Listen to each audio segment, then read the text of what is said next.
One thing that really impresses me about George Washington was his example of courage under fire and the love he had for his troops. There was a kid in Vietnam. He was a sergeant. This was his third tour, and we were brand new in the bush of Vietnam. This kid was unbelievable. He was what we call a Marine's Marine. When we got in trouble, he'd call in our airstrikes, and he could call them in quick and fast. Anytime we got into trouble, he was there to command us, to tell us what to do, get down, get up, whatever it was. He was absolutely incredible. I remember one time the lieutenant asked us that he wanted some of us, about 5 or 6 of us, to go up to a little hillside. There was huge boulders on that hillside, and he says, there is a spring there. I want you to take these water bottles and fill them full of water for us. So we trekked across the rice paddy about 100 yards and up onto this little hill, and we went from rock to rock and we were kids. I look back at it now, gee, we were 19, 20, 21, 22. I was the old guy. I was 23. And we walked through those rocks, goofing around, joking, laughing, looking for a spring. And we found a spring. It was behind some rocks, and we started to fill these bottles. When all of a sudden, we were opened up on. And we were pinned between the rocks and the rice paddy back to our perimeter where our company was. And we sat there wondering what in the world to do. Who was going to run out first and get shot?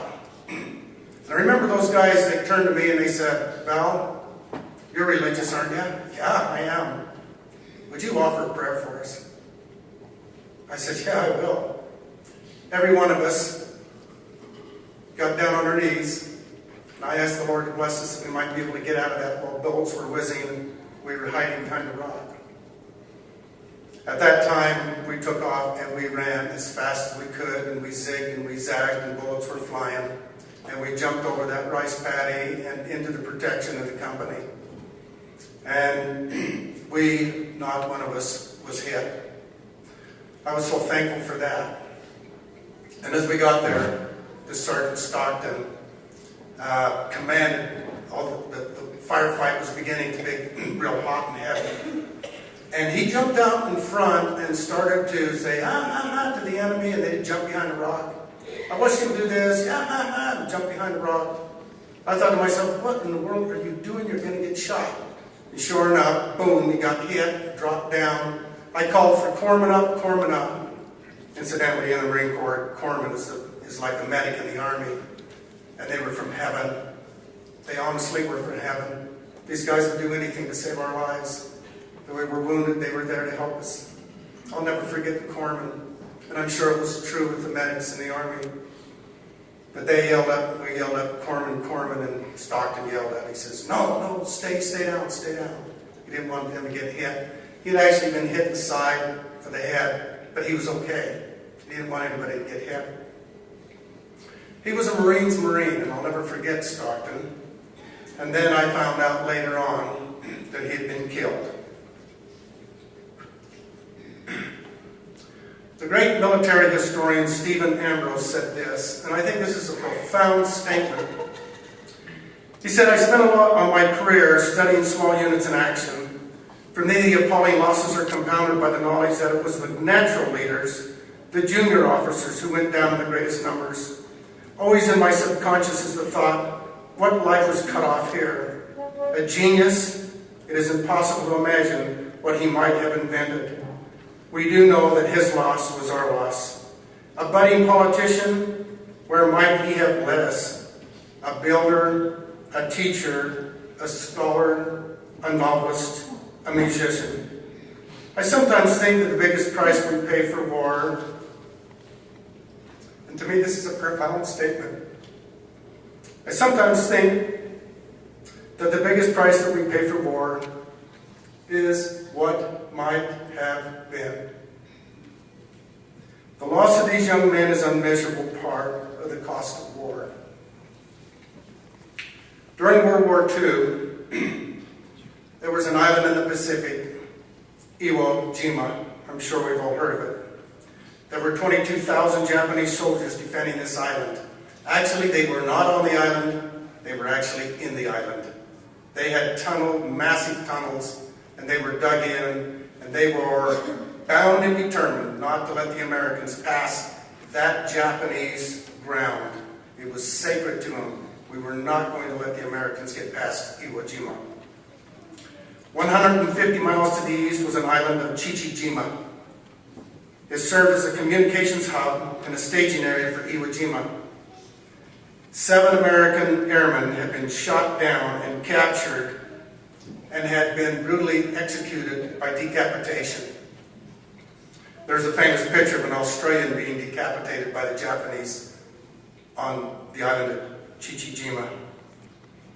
A young 20-year-old fighter pilot by the name of George Herbert Walker Bush had the assignment to knock out the communication towers in Chichijima. George jumped into his plane, and he had a radio man with him, and he had a gunner. And off they took, and they would be the third wave in to attack these communication towers on Chichijima. And as they glided in to make their approach, each of them carrying 4 500-pound bombs. And the first group went in, dove, and of course the flak. And of course Jay will probably understand this. The flak coming out of Mike Crazy just scare you to death. And those planes passed, and George Herbert Walker Bush's plane was the third to go in. And as he was making his dive, his plane was hit with a shell. It rocked the plane forward, it burst into fire, he knew he was in trouble. And yet he continued to dive, and he dropped his bombs on top of those towers in Chichijima.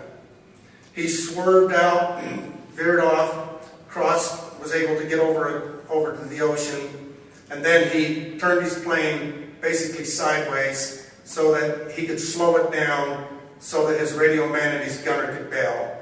And he said, hit the silk, which meant jump for your parachutes. And he slowed it as long as he could, and then he himself dove out.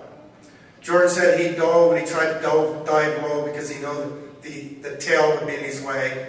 He hit the tail of the plane, cut his head wide open, ripped part of the panels out of his parachute, and George Bush parachuted and hit the water hard, thinking smartly to release this parachute before he hit the water. He says, as I come up, coughing, scared, I was a 20-year-old boy. I just can't imagine the fear that he was in as he saw that happen to him. He looked around and could see none of his other fellow airmen. He said an airplane dropped him a small raft, a one-man raft, and he was able to crawl into it. And then the wind started blowing toward Chichijima.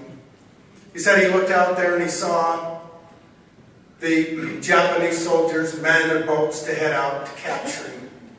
He says as they came toward him, he says his fellow airmen saw what was happening, and they said, oh, he's going to be in trouble. So they turned around and they started to shoot at those boats coming at him. They shot over 1,500 rounds to turn him around. 3 hours and 13 minutes later, the USS Finback, a submarine, floated to the top and rescued George Bush.